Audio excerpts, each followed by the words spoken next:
Hello, good evening, my dear students. Welcome to Crack Merchant Navy. How are you? I hope everybody is fit and fine and your preparation is going on very well. So, today we are going to discuss sponsorship PYQs number 5. आज हम लोग sponsorship के PYQs का number 5 करने जा रहे हैं। 4 PYQs हम लोग इसके पहले कर चुके हैं। तो मर्चेंट नेवी का जो स्पॉन्सरशिप का एग्जाम होता है उसमें जो इंग्लिश के क्वेश्चंस आते हैं ऑलमोस्ट 20 क्वेश्चन के आसपास आते हैं, कभी थोड़े कम ज़्यादा रहते हैं। ठीक है, तो 20 क्वेश्चन का सीरीज लेके चल रहे हैं हम लोग। 20 ये क्वेश्चन सारे इकट्ठा थे, 20 क्वेश्चन काट काट के आप लोगों को करा रहे हैं। सारे प्रीवियस ईयर के ही क्वेश्चन हैं। तो चलिए फिर स्टार्ट करते हैं एक एक करके। अब ज़्यादा कुछ बताना तो है नहीं, कई दिनों में आप लोग लगातार ये सुन ही रहे हैं कि क्या कर रहे हैं। तो आज के वाले में क्वेश्चन नंबर 5 वाले में से आपका जो पहला क्वेश्चन है वो ये है वन वर्ड सब्स्टिट्यूशन का। वन वर्ड सब्स्टिट्यूशन आपको बताना है। किसके लिए बताना है वन वर्ड सब्स्टिट्यूशन? एक सेंटेंस लिखा हुआ है, देखिए। अ पर्सन हु अपोजेस वार और यूज ऑफ वायलेंस। अपोजेस कोई आदमी जो विरोध में है, किसके? वार के या फिर वायलेंस के अगेंस्ट है। कोई आदमी जो वार नहीं चाहता, जो वायलेंस नहीं चाहता है, उसका मतलब क्या चाहता होगा? पीस चाहता होगा ना।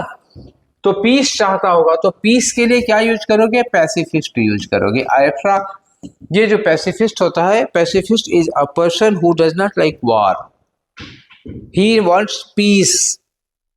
ठीक है, पैसिफिस्ट होगा। टेररिस्ट आप लोग जानते ही हो। मिलिटेंट, ये मिलिटेंट और टेररिस्ट दोनों एक ही चीज होती है। रिवोल्यूशनरी का मतलब क्या होता है? जो क्रांतिकारी होता है। तो क्रांतिकारी, जो क्रांतिकारी होगा उसमें भी तो वायलेंस और वार होती ही है ना। ठीक है, तो इसका ऑप्शन हुआ पैसिफिस्ट। तो आते हैं अगले वाले क्वेश्चन पे। आपका जो अगला क्वेश्चन है वो एक बार फिर से वन वर्ड सब्स्टिट्यूशन का क्वेश्चन है। इसमें किस पर बताना है आपको? अ बिलीफ और ओपिनियन, एक ऐसी opinion that goes against established doctrine. Against established doctrine का मतलब क्या होता है? कोई प्रिंसिपल है, कोई थ्योरी है, कोई सिद्धांत है। स्पेशली इन रिलीजन या आइडियोलॉजी, हमारे जो रिलीजन या आइडियोलॉजी की स्टैब्लिश्ड आइडियोलॉजीज है, स्टैब्लिश्ड बिलीफ्स हैं, फेथ है, उनके अगेंस्ट आपकी अगर कोई धारणा है तो उसको क्या कहते हैं? सेडिशन नहीं होगा, सेडिशन होता है राजद्रोह। राजद्रोह का मतलब होता है to stand against your government. जब आप अपनी ही सरकार के खिलाफ उठकर खड़े हो जाते हो, अपनी ही सरकार के खिलाफ उठकर खड़े हो जाते हो। When you start a war against your own government, against your own ruler, तभी होता है सेडिशन। हियर से क्या होता है? यही होता है जो आपका स्टेटमेंट है। हियर से is a belief against your established religious ideology. जो हमारी एस्टैब्लिश्ड रिलीजियस आइडियोलॉजी है उसके खिलाफ हम जब कुछ सो होते हैं तो उसको कहते हैं हियर से। ब्लास्फेमी क्या होता है? ब्लास्फेमी का मतलब होता है to speak ill for God, to speak ill about God. जब हम अपने देवी देवताओं के बारे में कुछ उल्टा सीधा बोल देते हैं, जब हम अपने गॉड्स, अपने भगवान राम कृष्ण, ठीक है, शिव जी, ब्रह्मा, या फिर और जो हमारे वो है जैसे खुदा, God, Jesus Christ, Mahatma Buddha, इन सब के बारे में कुछ उल्टा सीधा, हजरत मोहम्मद साहब, इन सब के बारे में कुछ उल्टा सीधा गलत बोल देते हैं तो उसको कहते हैं, देवी देवताओं को अपशब्द कहने को कहते हैं ब्लास्फेमी। और एक वर्ड है स्किज्म। स्किज्म का मतलब होता है to divide into two parts, but जाना। जैसे क्या हुआ, ये एक रिलीजियस फेथ है, एक रिलीजियस ग्रुप है जिसे बौद्ध धर्म था। बौद्ध धर्म बाद में क्या होता है? बौद्ध धर्म के दो हिस्से हो जाते हैं, हीनयान, महायान। जैन धर्म के श्वेतंबर, दिगंबर, तो ये दो भागों में बट जाता है। इसको कहते हैं स्किज्म हो जाना। ठीक है, तो आपका आंसर कौन था? हेयर से था। नेक्स्ट में आगे बढ़ते हैं। अगला वाला जो क्वेश्चन है वो किसका है? सिनोनिम का है। This question is from synonym. Synonym किसका पूछा है आपका? रिबेलियस। रिबेल क्या होता है? What do you mean by rebel? Rebel एक होता है, ये विद्रोह है। रिबेल क्या होता है? विद्रोह। म्यूटिनी जिसको कह सकते हो, mutiny, mutiny to start a war against your ruler. ठीक है ना, विद्रोह कर देते हैं, म्यूटिनी करते हैं, रिबेल कहते हैं। अब इसमें सबमिसिव क्या होता है? सबमिसिव पर्सन बहुत ही ओबेडियंट होता है। ओबेडियंट, हमने जो कहा उसको मानोगे, सबमिसिव होगा, ओबेडियंट होगा। तो ये क्या होगा? एंटोनीम हो रहे हैं ना, रेबेलियस। अच्छा, ओबेडियंट या सबमिसिव होगा तो आदमी क्या होगा? एंटोनीम हो गया है, तो हम गलत कर दिए, ये एंटोनीम है। ये क्या हो गया? एंटोनीम। ये क्या हो गया? एंटोनीम। डिसओबेडियंट, डिसओबेडियंट के मतलब जो हमारी बात को नहीं मानेगा वही तो रिबेलियस हो जाएगा। हमने कुछ कहा, गवर्नमेंट ने कुछ कहा, नहीं मानेंगे, ये क्या है? ये रिबेल करना होता है। ठीक है ना, जब हम डिसओबे कर देते हैं। एग्रीएबल, एग्रीएबल भी क्या हो जाएगा? एंटोनीम हो जाएगा। तो सिमिलर कौन होगा? डिसओबेडियंट। रिबेलियस का सिमिलर डिसओबेडियंट, जो हमारी बात को ना माने, उल्टा अगेंस्ट खड़ा हो जाए। आगे क्वेश्चन नंबर आया आपका 4। 4 में कह रहे हैं बताना क्या है आपको? सिनोनिम। वंस मोर, सिनोनिम किसका है? इवोलॉजी का है।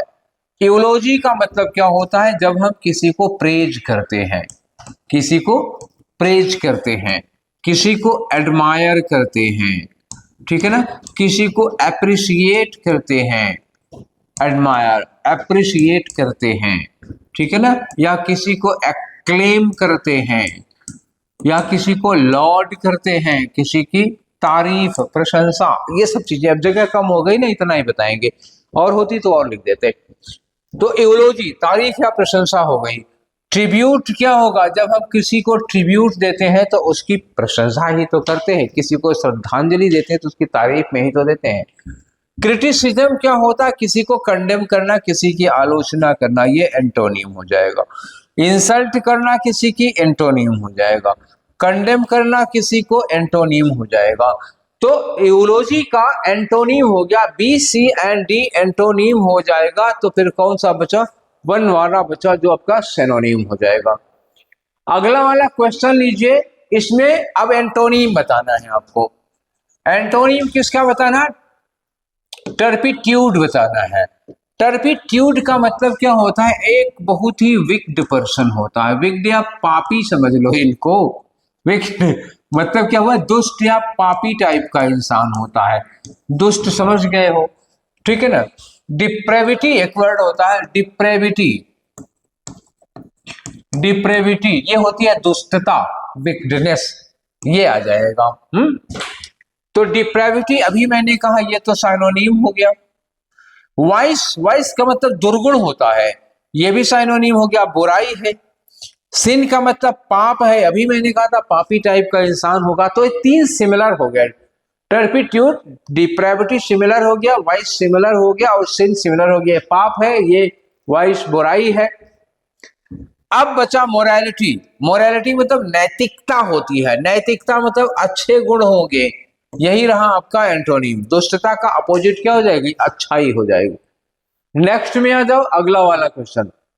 अगला क्वेश्चन है, आपको बताना है choose the correct meaning of idiom.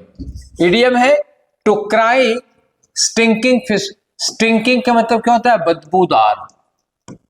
अपनी ही मछली को बदबूदार कहोगे, चिल्लाओगे, तो फिर मतलब खुद की अपने ऊपर आपको कॉन्फिडेंस ही नहीं, अपनी योग्यता को, अपनी ही अच्छाई को बुराई कह रहे हो, तो बोस्टिंग तो हो नहीं सकता।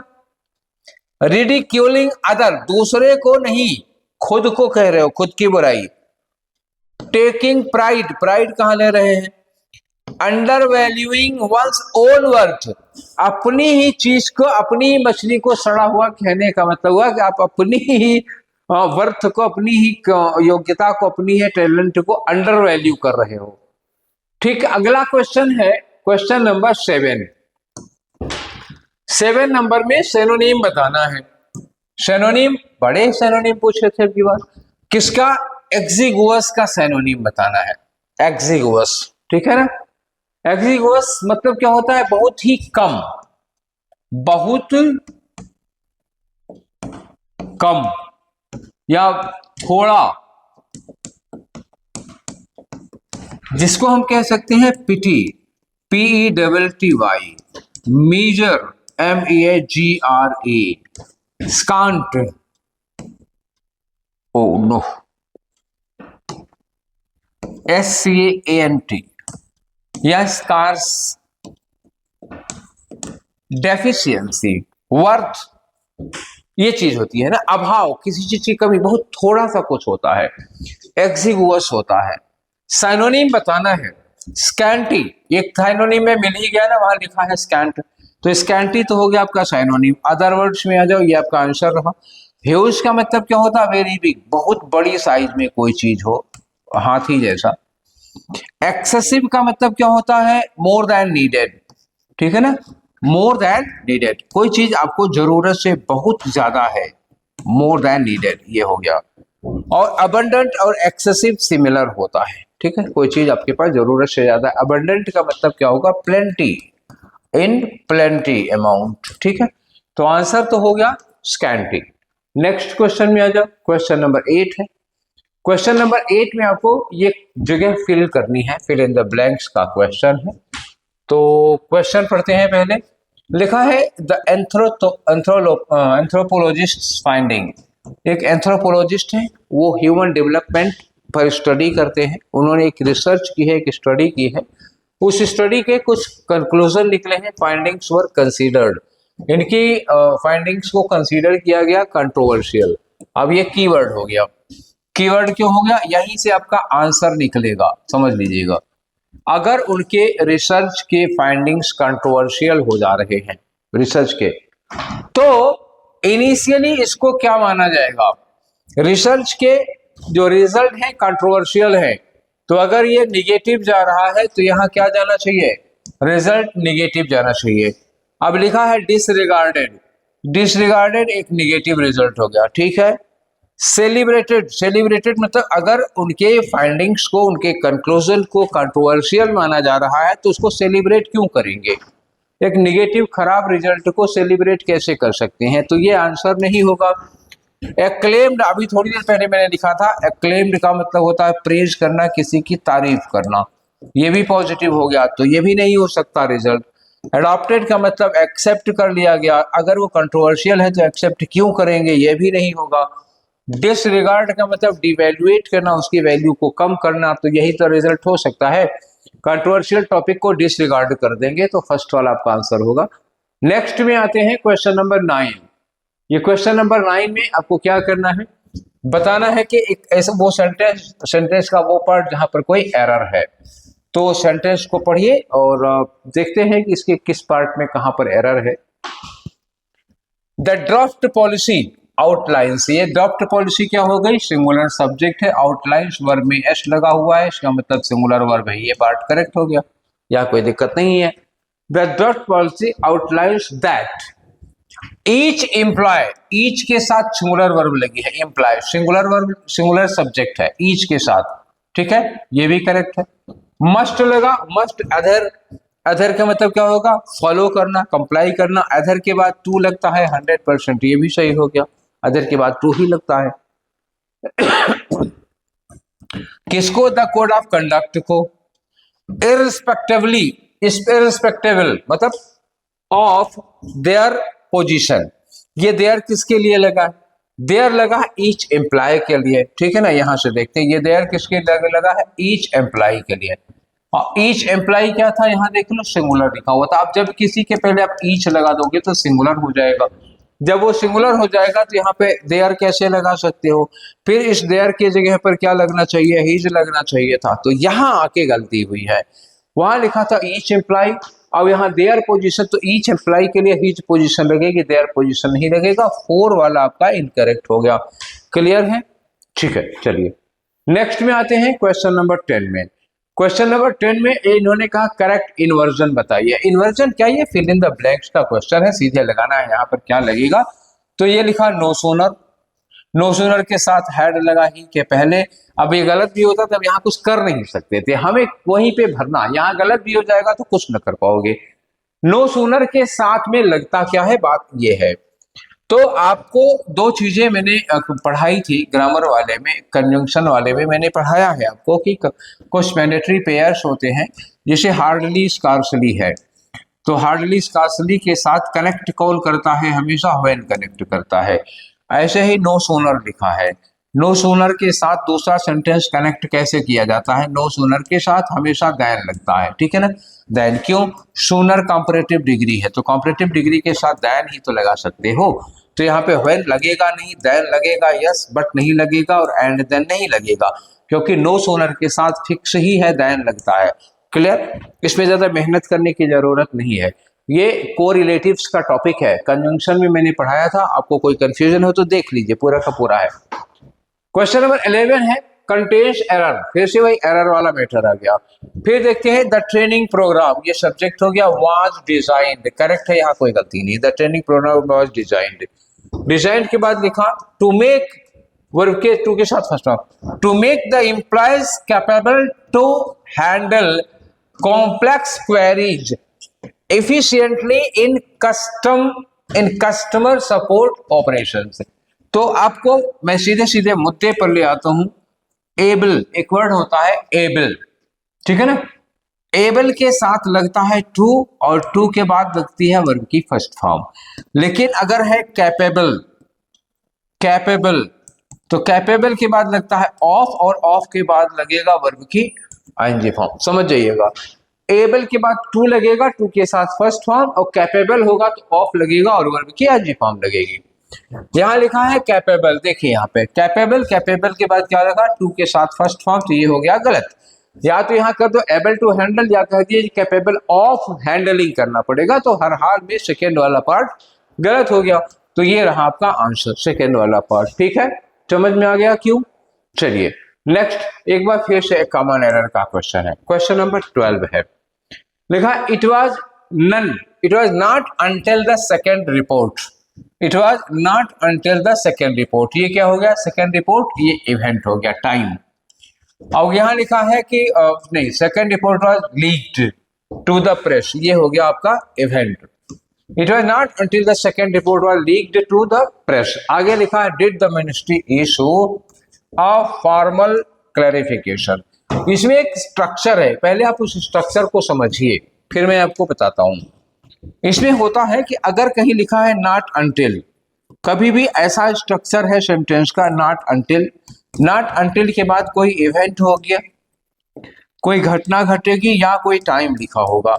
जैसे लिखा हो नॉट अंटिल 2024, नॉट अंटिल 2026, ऐसे कुछ लिखा हो, या फिर यहाँ पे कोई इवेंट लिख दिया, जैसे यहाँ पे लिखा है the second report was leaked to the press, एक ये इवेंट हो गई। इसके बाद जो दूसरी बात बताते हैं वो किसके साथ शुरू किया जाता है? दैट के साथ। दैट के बाद कोई क्लॉज लगेगा, यहाँ जो लिखा जाएगा वो दैट के साथ बढ़ने वाला क्लॉज होना चाहिए। यहाँ लिखा है डिड द मिनिस्ट्री इशू, यहाँ होना क्या चाहिए था? यहाँ डिड द मिनिस्ट्री इशू की जगह होगा था दैट द मिनिस्ट्री इशूड, यहाँ होता दैट द मिनिस्ट्री इशूड, ये होना चाहिए था। तो थर्ड वाला आपका गलत हो गया, तो ये थर्ड वाला आंसर होगा, ठीक है। एरर यहाँ पे है। नेक्स्ट क्वेश्चन में आते हैं, क्वेश्चन नंबर 13 है। 13 में क्या लिखा है? करना क्या है आपको? ये एक्टिव से पैसिव चेंज करना है, एक्टिव से पैसिव में चेंज होगा। द नर्स लिखा, विल गिव लिखा, यू और द इंजेक्शन लिखा है। विल के साथ वर्ब की फर्स्ट फॉर्म लगी हुई है। जब भी आप विल सेल के साथ या किसी मॉडल के साथ वर्ब की फर्स्ट फॉर्म लगाएंगे तो पैसिव वॉइस में क्या लगता है? इसी मॉडल के बाद बी लगता है और वर्ब की थर्ड फॉर्म लग जाती है। आपको क्या करना होगा? बी ऐड करना होगा। तो अपने ऑप्शन में क्या ढूंढिए? विल बी ढूंढिए। तो यहाँ विल बी गिवन दिया हुआ है, करेक्ट है। यहाँ आर लगा दिया, नहीं होगा। विल हैव दिया है, नहीं होगा। वर लिखा है, नहीं होगा। कोई जरूरत नहीं पूरा पढ़ने की। विल के साथ फर्स्ट फॉर्म है, पैसिव में विल बी के साथ थर्ड फॉर्म होगा। एक ही ऑप्शन है जिसमें विल बी गिवन दिया हुआ है। नेक्स्ट आते हैं, आपका क्वेश्चन है इसमें जो एक्टिव वॉइस, सेंटेंस को एक्टिव वॉइस में चेंज करना है। एक्टिव वॉइस में पहले स्टेटमेंट देखिए, लिखा है the audience was made to believe that. आगे कोई बात कह दी उन्होंने। वाज के साथ मेड कब लगता है? देखिए, जब वर्ब की सेकेंड फॉर्म लगती है तो पैसिव में वाज वर्ब के साथ क्या लगती है? थर्ड फॉर्म लगती है। तो अगर वाज मेड पहले है तो इसका मतलब हमको क्या ढूंढना है? सेकेंड फॉर्म ढूंढनी है। तो सबसे पहले सेकेंड फॉर्म ढूंढो। The presenter made, the presenter made, ये वर्ब की सेकेंड फॉर्म है, इसके चांसेज है। यहाँ लिखा है ऑडियंस बिलीव्ड टू प्रोड्यूस, ये बिलीव्ड क्यों कर दोगे? दूसरा लिखा द ऑडियंस वाज फोर्स्ड क्यों करोगे, मेड करना है हमको। द प्रेजेंटर कन्विंस्ड होगा, नहीं सवाल ही नहीं होता, एक ही में है। The presenter made the audience believe the product was revolutionary. ये वाज मेड लगा है, इसकी एक्टिव वॉइस पे वर्क सेकंड फॉर्म मेड लगा दो, बस काम खत्म। ज्यादा मेहनत करने की जरूरत नहीं, बस दिमाग का इस्तेमाल करो। क्वेश्चन नंबर 15 है, इन्होंने कहा जो अंडरलाइन पोर्शन है टुक पेन, यहां कुछ गड़बड़ है, उसकी जगह पर सही सही लगाना क्या होगा। He took pain to finish the task on time. To finish the task on time मतलब किसी काम को समय पर खत्म करने के लिए किसी ने बड़े कष्ट उठाए, बड़े हार्ड वर्क किया ना, यही तो है। फेस्ड डिफिकल्टीज, क्या होगा, फेस्ड डिफिकल्टीज, कोई किसी के लिए क्या कर रहा है, डिफिकल्टीज को फेस कर रहा है। डिफिकल्टीज ये बनेगा, हमने एल को काट दिया। फेस डिफिकल्टीज के लिए क्या लगता है, इसके लिए जो फ्रेज है वो है टेक पेन्स। क्या लगता है, टेक पेन्स। टेक पेन नहीं होता, टेक पेन्स होता है। यहाँ जो टुक पेन लिखा है यहाँ पे क्या लगाओगे, पेन्स लगाओगे। हैड पेन नहीं होगा, टुक पेन्स यस राइट है। गेव पेन नहीं होगा जी, टुक द पेन। पेन्स होना चाहिए यार। पेन क्या होता है, PAIN जो पेन होता है वो शरीर वगैरह में, सिर वगैरह में दर्द हो रहा है, ये पेन का मतलब क्या होता है, दर्द। और पेन्स का क्या मतलब होता है, पेन्स का मतलब डिफिकल्टी, कोई प्रॉब्लम, कोई ट्रबल आती है हमारे सामने, हमें कोई मतलब कुछ कहीं कष्ट उठाना पड़ता है, मेहनत करनी पड़ती है, तब पेन्स होता है। यहाँ पर पेन्स लगेगा, मेहनत कर रहा है आदमी ना, उसके सर में पैर में दर्द थोड़े हो रहा है। क्वेश्चन नंबर 16 में आ जाओ। यहां इन्होंने कहा कि he said what are you doing. He said what are you doing, ask लगेगा, व्हाट लगेगा। आर यू में यू पहले आ जाएगा, आर बाद में हो जाएगा। तो आर का वाज हो जाएगा सबसे पहले, आर का आर नहीं होगा, हैड नहीं होगा, दो हो गया वाज का, दोनों में आई लगा है। जब हम इनडायरेक्ट बनाते हैं तो वाज जो है वो सब्जेक्ट के बाद में जाना चाहिए, सी भी गलत हो गया। तो कौन बचा, केवल डी वाला। जाहिर सी बात है इसको बाद में कर दोगे ना, इनडायरेक्ट बनाओगे तो। अगला क्वेश्चन है क्वेश्चन नंबर 17। इसमें आपको क्या करना है, इनडायरेक्ट में करना है। इनडायरेक्ट में पहला क्वेश्चन क्या है, she said let him not B disturbed. Late him not B disturbed ये क्या है, ये एडवाइस है। तो सेंटेंस क्या होता है, डू नॉट डिस्टर्ब हिम। अगर एक्टिव बनाएंगे, ये जो इनडायरेक्ट है, इनडायरेक्ट को पैसिव में लिखा हुआ है। अगर डायरेक्ट में, जैसे डायरेक्ट का एक्टिव में लिखा होता तो डायरेक्ट में क्या होता है कि डोंट, यही लेट हिम नॉट बी, मतलब don't disturb him during the meeting. Don't disturb him during the meeting. इसको हम जब पैसिव बनाते हैं तो क्या होता है, let him not be disturb या he should not be disturb, दो चीजें बनती। तो अब यहाँ पे क्या कहा है इन्होंने, पहले तो इनडायरेक्ट बनाओ, फिर इसको देखते हैं एक्टिव पैसिव किस में रहना। He asked not to disturb him during the meeting. Asked not to disturb him, तो ये आस्क नहीं लग पाएगा, क्योंकि ये एडवाइस है। ऑर्डर्ड भी नहीं हो पाएगा।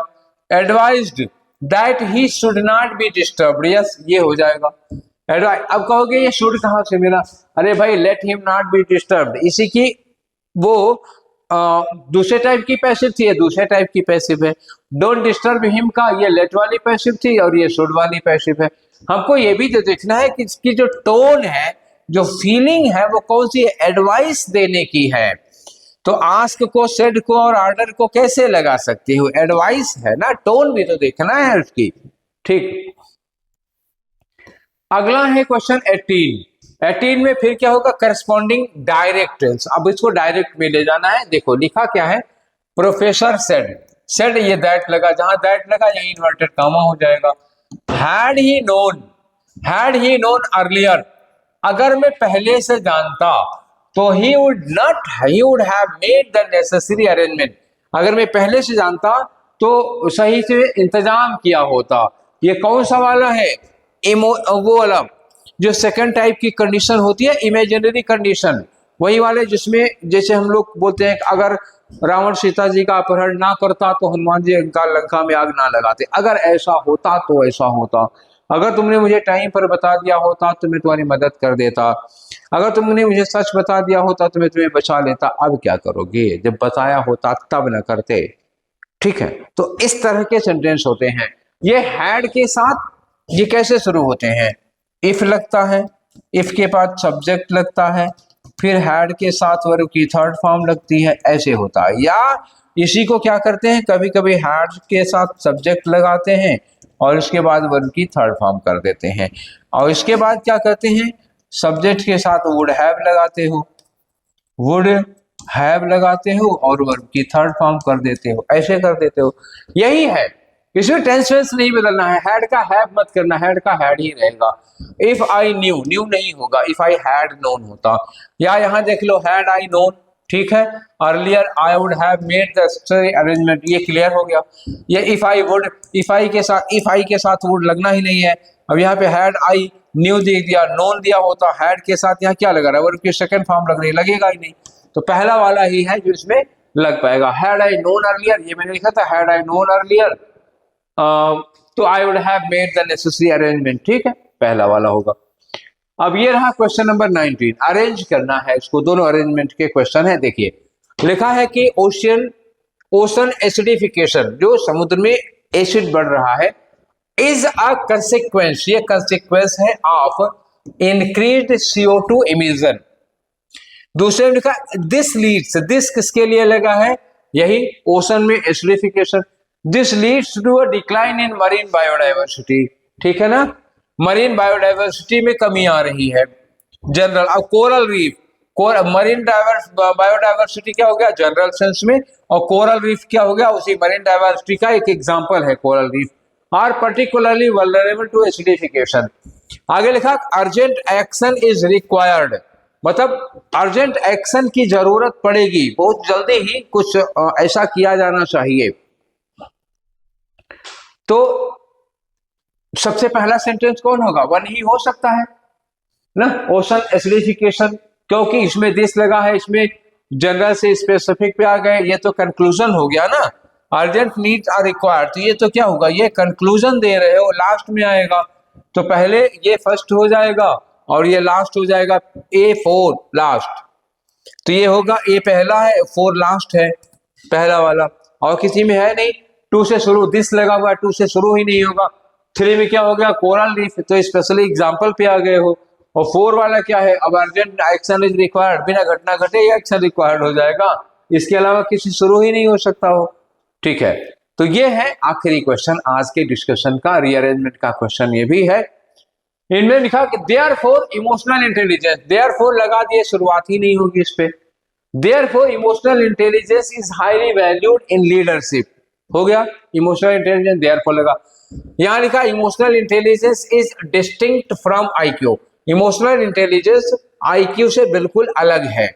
यहां लिखा इट इन्वॉल्व्स, यहां लिखा इट आल्सो, तो ये देयरफॉर लगा, यानी हमारा सेंटेंस जो स्टार्ट होगा किससे होगा, स्टार्ट होगा टू से, तो टू से कितने स्टार्ट हो रहे हैं, ओए होए एक कटवाया, 3 टू से स्टार्ट हो रहे हैं तो देयरफॉर लास्ट में आ जाएगा, हटाओ इनको, फर्स्ट वाला लास्ट में कर दें, फर्स्ट वाला लास्ट में कर दें तो कौन सा आ रहा है, देयरफॉर लगा ना, देयरफॉर किस में आएगा, कंक्लूजन, तो इसको लास्ट में कर दो, यहां लास्ट में है नहीं, यहां लास्ट में है, यहां लास्ट में है नहीं, हो गया काम, ये आएगा, ये लास्ट करेगा तो दूसरा वाला हो जाएगा, 2 हो गया, फिर 3 लगा दो, पहले 2 करोगे फिर 3 कर दो, इट आल्सो 3 कर दो, इट इन्वॉल्व्स, यहां लिखा है इन्वॉल्व्स, यहां लिखा है इंक्लूड, आल्सो इंक्लूड, तो 2 के बाद ही 3 आएगा, जाहिर सी बात है, तो 2 3 4 सीधा सीधा लगा हुआ है, और 1 वाले को लास्ट में कर दो,